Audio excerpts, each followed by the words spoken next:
dowladda dalka ayaa bilowday wajiga labaad ee barnaamijka dadka Kenyaanka ah looga saarayo faraha qaxootiga ee hay'adda UNHCR. muwaadiniin badan oo Kenyaan ah oo ay u badan yihiin dadka ka soo jeedo gobolka waqooyi bari ayaa galay farahan qaxootiga 1990yadii xilligaasi oo uu jiray dad badan oo ka soo qaxayay dalka Soomaaliya. gobolka waqooyi barina abaar baahsan ay ka jirtay, taasi oo dadka ku dhalisay in ay farahaasi qaxootiga iska galaan si ay u helaan cuntooyin, guryo iyo sidoo kale waxbarasho carruurtooda ay helayaan. taasi iyada ah waxa ay dhalisay Kenyaan kor u dhaafaya 40,000 oo intooda badan waqooyi bari ka soo jeeda dhalinyarana ay ku jiraan in ay waayaan sharciga dalkani Kenya, maadaama farahooda iyo magacyadooda ay ku jiraan liiska u diiwaan gashan hay'adda qaramada midoobay u qaabilsan qaxootiga ee UNHCR.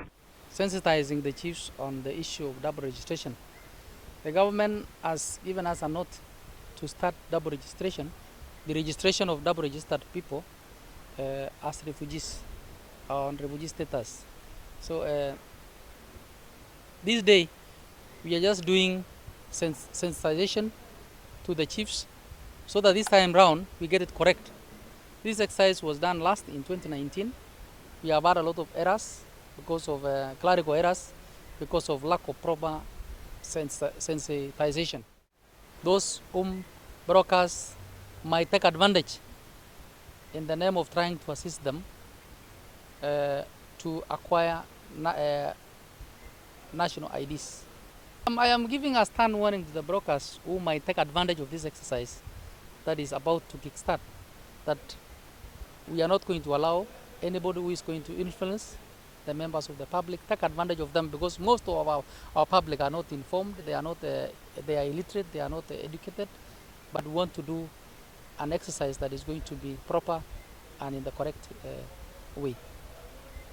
I have said in the next 1 or 2 weeks the government will give us direction on when it will start, but probably tentatively 1 or 2 weeks to come, and the time will be stipulated on how long it will take. But we want to do it in a proper way. I want to tell those members of the public who had applied and their particulars were collected that they should not worry. There was some anomalies which were there. We are correcting it. The county, the sub-county and county security teams are sitting down to make corrections where possible, and where they are required they will be called. If some of them had not submitted their fingerprints, some of them had not submitted particulars of their next of kin, then we will still give them a second chance to correct those forms, but not a fresh registration.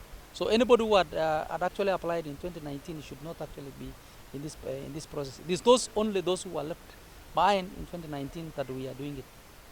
We don't have a target for now, but we are saying anybody who is a Kenyan who thinks that he was wrongly registered as a refugee should come forward. Why should you fear? If you are a citizen of Kenya and you were enticed maybe because of the goodies that were there at that time, then you just come forward and say, I was a Kenyan, it's because of this and this that I was enlisted in the refugee status, and I want that status to be changed. Yeah. First of all, I would like to appreciate the government for bringing back this exercise of double registration. We understand that there have been Kenyan citizens who have been suffering a lot, unable to get their IDs simply because they had registered themselves as refugees just to get those free services. But our hope is that this exercise will enable to deregister all the remaining Kenyans who are in the refugee database, as well as we are also looking for that, hoping that the government will come up with a structure or means that any person who is in the refugee database will be able to be deregistered without even waiting for such an exercise. Because we know that this is the third time that the government is bringing up this exercise. The previous one, which was in 2019, it was very much successful, and we hope that this one also will be much more successful, and these victims won't have to wait for long to get their IDs.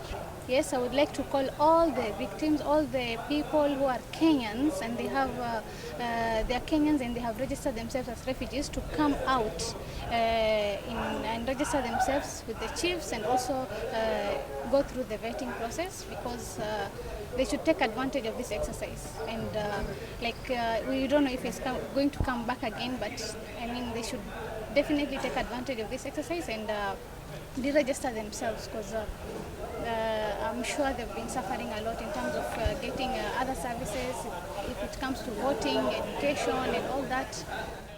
Garissa and Dadaab and the entire representation, we wish to register our appreciation to the government of Kenya for taking lead in this exercise of removing refugees from the refugee database.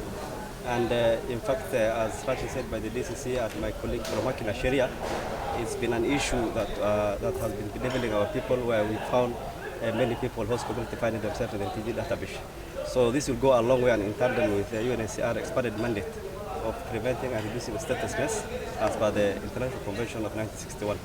So once again, we are very grateful to the government of Kenya for taking lead in making sure that at least we have these people removed so that they can access the basic rights like education, access to health facilities, and at least have the freedom to live around. Thank you so much.